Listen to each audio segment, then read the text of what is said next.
You are listening to I Am Refocused Radio with your host, Shamaya Reed. This show is designed to inspire you to live your purpose and regain your focus. And now, here's your host, Shamaya Reed. Hey, welcome to I Am Refocused Radio. Once again, we are here today, and just like any other time, I'm telling you, it's amazing Friday. I'm telling you, I'm just catching my breath, but that's what this show is all about. We have true honor giving you guys blueprints. Our audience, you are the reason why we even have this platform. So thank you for taking time to listen and to watch us online. Just like any other type of show, we have another special guest today. Today we have Thomas Wilson. He's a writer, a business owner, an advocate, and sensory-friendly event specialist. He has a website that I want you to check out, and you can see on the bottom of your screen if you're watching us on YouTube. But the website is rhcreativeadvocacyandstorytelling.net. We're going to learn everything about what he does. And like I said, the whole thing about the part of sensory-friendly event specialist, that is going to be a very key to the storyline of this interview. So first and foremost, Thomas, I know you're busy. That's what everyone who's doing some great work, they're keeping their selves on their toes. So thank you for taking time today off your calendar. First off, how you doing, man? I'm doing good. It's been a nice, quiet day to myself, and in all honesty, I cannot undervalue that. I appreciate that. And that's, sometimes it's great to take that moment to say, you know what? Take a deep breath. We made it through the week. Let's have a little time for ourselves or for our favorite people and friends and family, and let's get on the grind back on Mondays. But I love that, because sometimes you do have to just focus on that self-care, man, because if you ain't got a full tank, there's no way you can help other people, man. So let's get right into it for our audience, kind of paint the picture a little bit about what you do as a writer and as a business owner, and also as an advocate. Absolutely. So I always say I work very largely with the neurodiverse and mental health community, but everything I do, I believe, is rooted in the philosophy and in the idea that we all deserve high quality care, whether or not we have a diagnosis, whether or not we have a lived experience. I know in some people's mind, those two are very different things, but similar. But on top of that, the core of what I do is really utilizing stories as this vessel in order to help the community, help the people around me, but also help those who've either been forgotten or struggled in the school system or had a bad day or even are just seeking peer engagement, access a space that's going to be, so I always say sensory friendly. And I know a lot of people nowadays, when they hear things like sensory friendly, they may get frustrated, they may roll their eyes. But what I mean by that is a space that honors who they are, honors their voice, does not get political, does not get frustrated if someone's confused.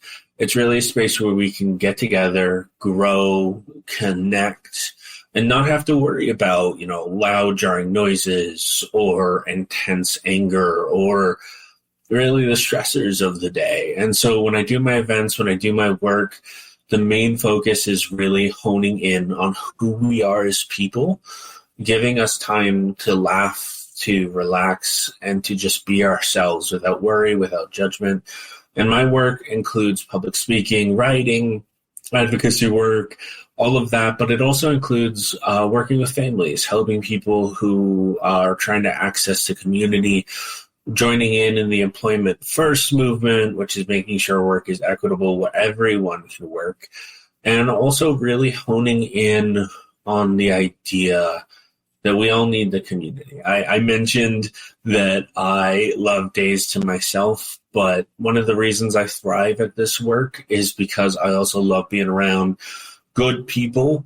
I love to laugh. I love to joke. I love to cry sometimes. And I think that's the beauty of this work, is it can really provide that. When you think about impact and community engagement, you also have a personal story. Prior to all this great success, I mean, I believe every individual has their own unique path and story.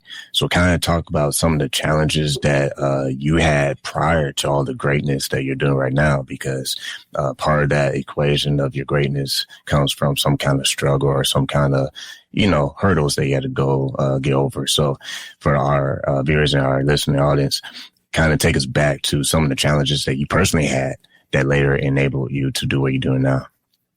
Absolutely. And just so the audience knows, I'm not going to go into some of the grittier stuff that I've been through, just out of respect. I don't want anyone to listen to this and have to walk away because of PTSD triggers or anything. But so I always say that my story starts with stories. I've loved stories and storytelling ever since I was, 2 or 3. I remember always asking my parents to tell me stories or to read books.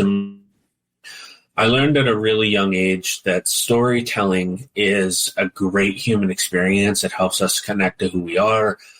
It connects us to our emotions, to our mindsets, to our days. And I knew at a young age that I think, I still believe that storytelling is one of the great human art forms. It's something that has existed in every aspect of human life for as long as we've been around.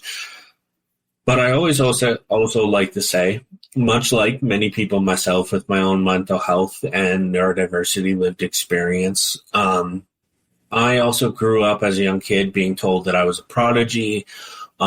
This was by the time I was in 2nd grade. People told me I had the IQ of a 35 or a 40-year-old. I had the vocabulary above that. So many of my teachers would tell me, oh, you're going to go on to do great things. And this is where I'm going to filter what I say somewhat, because I want to be respectful of your audience and myself. But I also had a significant loss in my life real early on. I remember the days before that loss, I was a lot more cavalier, a lot more lighthearted. And I remember some of the initial moments, like the days after that, where I really started seeing my own mental health lived experience kick in and my own neurodiversity. I remember being scared a lot, which is fairly common for youth at around that age when we have those significant factors. But I also noticed that my teacher's opinion of me started to shift. I went from that prodigy to someone who was told he was too disruptive, too frustrating. On the more extreme days, I was told that I was a problem in the classroom. I remember when I was in 5th grade, I got in a screaming match with one of my teachers because I got really upset, and she literally hunkered down, looked me in the eyes, and just screamed in my face that I was a monster. Something that should never happen to a child whatsoever. And that was my school experience for a while. A lot of people labeling me in my own inability, I should say, to communicate, because I wasn't being taught what I needed to be taught. I wasn't taught how to process my anger or my emotions. And I remember those early days of that transition from prodigy to problem were really deeply emotional because people just gave up on me. That isn't to say that I didn't have successes, but a lot of my life was marked by people telling me I would never graduate high school, or I would never go to college, or if I did achieve something, it would be prison time. And I always had people in my life who fought for me.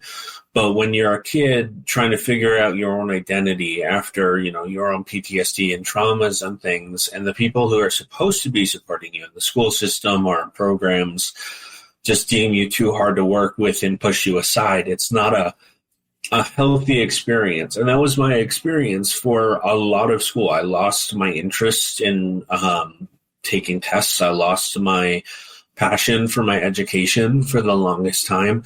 I still like to learn, but I hated school. I try now in my adult life not to hate anything, just because hatred does not breed good in this world.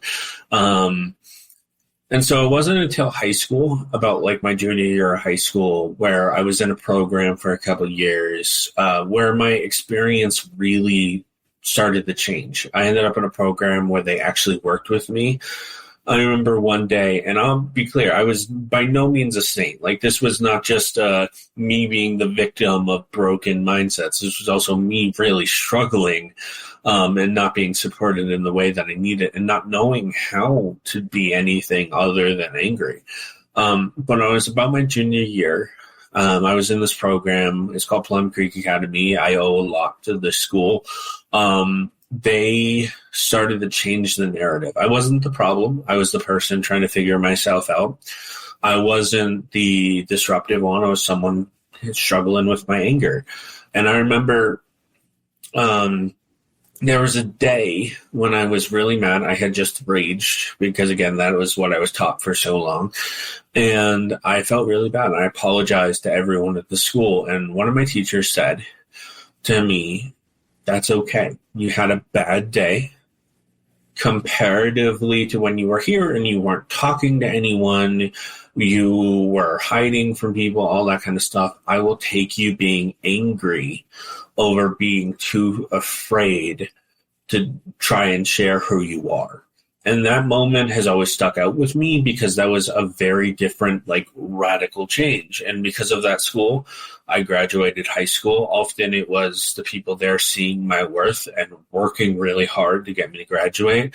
I actually graduated the first person from that program to graduate from my actual home high school, which was a local one where we transitioned me out to. I then went to college, got a degree of all things of poetry, but I've always been a poet and a writer, and that was something I really wanted to do.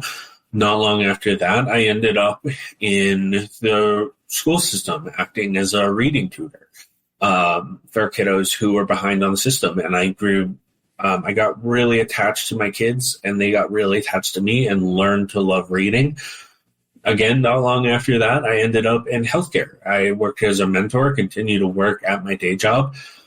But there was also, really quickly, to kind of speed this up for the sake of time, there was a day in 2021 where I stopped taking care of myself for a while. I always argue that, well, not argue, but say that every day when you have lived experience like mental health and neurodiversity, it is a day-to-day dedication to be our best self. And yes, things are going to go wrong, but we can't let ourselves start to slip in that. And so I spent a lot of my life really depressed for a few months, and I decided that I needed to change. And I said, what am I going to do to change my life so this doesn't happen again? And what am I going to do career-wise? And I had a vision of me going to a storytelling festival with my mom, and not a vision, but like a memory of that moment. And I said, I'm going to be a storyteller. First time in days, I got off the couch. I wasn't crying. I jumped up. I felt excitement and passion and drive, something I hadn't had in a while. A couple of weeks later, I opened my business after some serious reflection. I got started with my first events not long after that, about 6 months later, after a lot of dedication and investment and money being spent. And since then, it's been this incredibly beautiful transition to achieving those memories and understanding them to becoming my best self I currently am at. I also have worked with over 40 plus businesses. I've done like international talks now. I've talked about all of these things.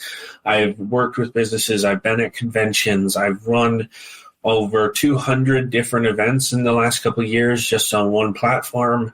It's been this really transcendently beautiful time, but so much of it is still shaped by those experiences and the understanding that it's always a march forward. It's always a march to that better self. And in doing so, I've been able to really help my community, share my story, but also help people, more importantly, lift up their voice and avoid those pains and those hardships and understand that, yes, there are people who are going to silence us, but that doesn't mean we can't fight back and stand up and share our voice. Once again, listening and watching us online on Refocus Radio, talking to our guest today, Thomas Wilson. And man, I mean, everything you said, I can just kind of swing my mic to your neck of the woods and just let you speak for the rest of the show, because what you're saying is really really impactful for our viewers, our listeners to digest, because as you were talking, I was looking over on the website, on your website, RH Creative Advocacy and Storytelling.net. And the quote I want to put out there, you already brushed up on it, but be the change you wish to see in the world. Because everything you said, it kind of includes the person to have that want to be the better version of themselves. But I want to highlight what you said moments ago about is a day-to-day experience. We can't go fast forward into 2 months from now, and we can't just stay in the pity party from 2 years ago. The only thing we have right now in this moment is today. And if we have that mindset that it's a day-to-day progress as we are trying to better ourselves, doors will open up for us, opportunities will come. And your unique story of when you started your business, obviously you found a need. And when you find a pain point that your community needs, and you're enabling yourself to address that need with through services, that takes leadership, that takes self-betterment skills, that takes a lot of skills. Even if you just start and you don't understand how everything flows, well, guess what? You're going to wear many hats. You're going to have the tech hat. You're going to have the marketing hat. You're going to have the core message hat. Oh, don't forget the CEO hat. It's so many hats that you're going to have to wear. So my next question for you, to follow up on what you were saying to us, when you started this whole grand idea, I mean, it looks amazing on paper. Who doesn't want to impact their community in an inspiring way? But when life gets real and you have to be in the trenches and you have to carry the weight, what was going through your mind as you start facing new challenges and growing the mission that you're trying to do for your platform? So I love that question. It's not one I'm usually asked, so thank you for asking it. I'm going to be honest, it was hard. It's real easy to hear the story and kind of jump to the idea that this has been just one long success. And it's not. So I've always been a believer, and this has been hard for me to hold on to, especially as I've been sad or days where it's just a hard day. I have really challenged my idea of what failure is and the idea of what failure can be. I love the idea that failure only exists if we truly give up and we truly stop trying. And I think that was something I really struggled with. I was really scared for a while that this was going to be one giant confusing mess, especially as I was recovering in my well-being, because a lot of this work has also been me finding my way to make myself healthy, to be as healthy as I can be. And so the biggest thing really was that fear of, like, if I do this, am I going to take it too far? And am I going to, say the wrong thing? Or am I going to, this is still a worry to this day. I know there are a lot of great public speakers out there. There's also a lot that get into that trend of, like, here's the 5 pathways to success kind of thing. And they sell it as the one and be all solution to things. And that was really something that I didn't want to do. And I think it slowed me down because I have always understood that the human journey is very complex. And I've also understood one of the dangers about kind of creating, these mindsets of, you do what I do, you're automatically going to be a success. Or if you do what I do, you're automatically going to be happy and healthy. I think the danger there is it can really quickly become a manipulative mindset. And I'm not here to call out any public speakers in particular. I think that there's a lot of beauty in a lot of what is said in those moments. But especially for myself, as someone who's been vulnerable and afraid a lot of my life, the last thing that I really wanted to do was chase success and end up hurting my community. And that, to this day, and especially in the trenches when I'm in them day to day, that's a real worry for me. And especially as I was recovering and continuing. I still say I'm in recovery. I know not everyone likes that phrasing. I say it as I know a lot about myself, and I know that I know my tendency to get stagnant. I know my tendency to get worried. And so in those early months, it was a lot of fear. A lot of, if I reach out to these people, are they going to reject me because I don't seem fully well? Or it was a lot of, am I going to say the wrong thing? It was also, that was part of the fear of failure. It was also a lot of misunderstanding my talents and a lot of worrying that if I reached out to someone, things would grow too quickly. It was also, I mean, one of the biggest worries I have now, honestly, whether or not I'm in the trenches, is, am I going to get too egotistical? Am I going to get really self-serving? And the reason I have that worry is I feel like when we get so self-involved and start forgetting about the community or forgetting the idea of those truths that we all have our own personal journey, we can get kind of full of ourselves and assume that we're automatically going to have the solutions to things. Like, I think it's really dangerous when we apply the expert mindset and just immediately assume someone's going to be successful with someone. Because the reason I have that worry, the reason I had that at the beginning, is I don't want to misrepresent my community. And I'll be honest, I have a very intense self-perfectionism. It's incredibly toxic every single day. And this is something I have to fight to some degree. I ask myself, am I hurting or helping my community by doing this? Am I telling someone the wrong thing? Am I giving them too simple of an answer to a problem? Am I knowledgeable? Am I competent enough to help this person? And if I start diving into that too much, I can very easily destroy myself and my career. But if I don't have enough faith in it, I can also potentially not help someone. So it's a real intrinsic worry. It's a trenches kind of situation I'm in a lot of places.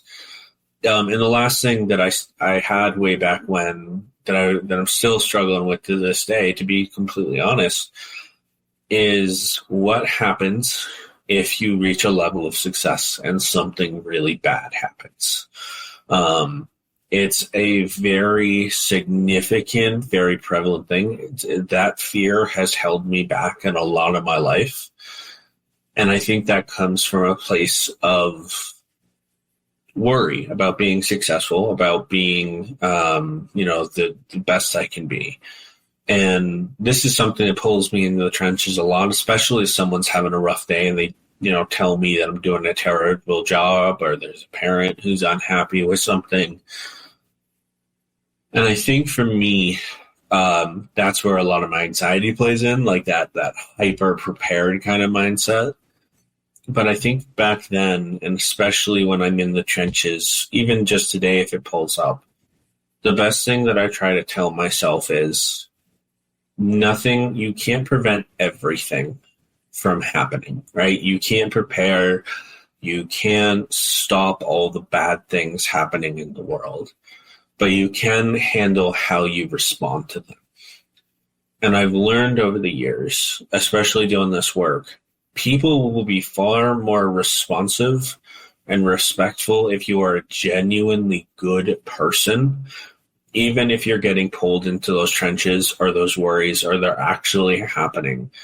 Being a good, genuine person who is going to take care of your community, if people see that in you and you carry that day to day, you will be able to get through those situations easier. You will be able to fight those problems. You will be able to fight for your community better. I think what happens is sometimes we allow those trenches battles to kind of make us pity ourselves, make us angry, make us upset, and then we hear the praise and we become a different person than we should be. And I think, if I hadn't had so much passion for my community and it isn't translated every day, if it wasn't translated every day, I think that my story would be very different. Everything you're saying is all about storytelling since the beginning of the interview. So once again, listening to I'm Refocused Radio and watching us online, talking to our guest today, Thomas Wilson, writer, business owner, advocate, and also sensory friendly event specialist. What I want to do in wrapping this up, because time always flies by, we're having fun, is the point is the aim. Because you mentioned about if we are positioning ourselves to be a genuine good person for our community, that takes a self decision. Mm-hmm. So we can no longer point our fingers at this circumstance or that circumstance or this person or that person or this policy and that policy or this country or that country or this, what I'm getting at, right? At the end of the day, we have to hold up the mirror and say, what am I doing to make a difference? Let's stop asking what everybody else is doing, because that's so easy. It's so easy to just kind of sit back, relax, and say it's everyone else's fault. But what we should be saying, what am I bringing to the table? I mean, I'm taking an online class, and it's all about philosophy, and some of the topics is about what's the aim? What is good? What is character? What are all those things? Because when you take all those pieces and you start putting them together, that's when you truly understand life is happening. Okay. It's not about, am I going to spend the rest 30 years of my life in bliss and everything's perfect? No, it's like you said, what is your reaction to those situations? What's your reaction when you hit the real life? Man, like this is going to get real. I have some important decisions I must make. And guess what? You watching and listening to this, there's going to be times you're going to miss the mark. But the question you should be asking yourself is, how many times do I need to miss that same mark? Because that's the problem. That's the problem. How many times do I have to keep going around this same mountain? Because if I can adjust myself, then that's a step one to better myself. But I have to be able to recognize that and then make that actual decision to start that process. Education, reading, reflecting, surrounding yourself with a better group of people, look at your circle. But at the same time, I will mention one last thing before I get back to you. You mentioned ego. Ego is silent, it's flashly, it makes you flashly, it makes you want more. And if you're not careful, it will be the definition of you. Mm-hmm. And that's where you don't want to go, because you put your goals and your success before your community. And when you do that, there's going to be some cracks in that shield. Mm-hmm. And then it's just going to crumble. So I'll let you have it. But I know my last thing for you will be touch a little bit more on your website real fast. And what are some of the things that you provide as resources? Because we can probably have another hour conversation, but for our audience and our viewers, kind of summarize a little bit more about your business and your website and what some things that they can use as a resource. Absolutely. So myself, I know I've done a lot of talking. It's gone by very quickly. So first of all, everyone listening or watching, thank you for spending that time. So my website, I try to highlight a lot of the work I do, whether it's Dungeons and Dragons or storytelling or active play events. I always try to update my website. I'm going to be honest, it takes a lot of emotional energy to update a website on a real regular basis. When it's working. For those of you who are able to do it, kudos to you. I am spread all over, so it always takes me a little bit of time. But when it comes to my work, I do a lot. Public speaking, advocacy, writing, problem solving, community advocacy, mentorship. Like we said, I wear so many hats. If I went through everything, we wouldn't have enough time in the day. That being said, That being said, you can always email me. You can always find me on LinkedIn. I love helping people get resources. I also want to say, if you're looking for something like this and you're not sure how I can work, I will let you know. There's a lot of community resources out there. Maybe less in some states than others, but you can Google it, you can look at it. I know there's a lot of frustration on the internet out there right now, but the internet is a great way to get connected with high quality organizations and services. And yes, they take a while to work, but they're worth it. The other thing I always like to say is on my websites, my link tree, you'll find other talks I've done on other topics. If you email me, I can tell you how I do programs and conversations and how I work with people to do trainings as well. But also, if you're just looking to reach out or learn a little bit more, there's so many great books out there. Local libraries are still amazing resources for people.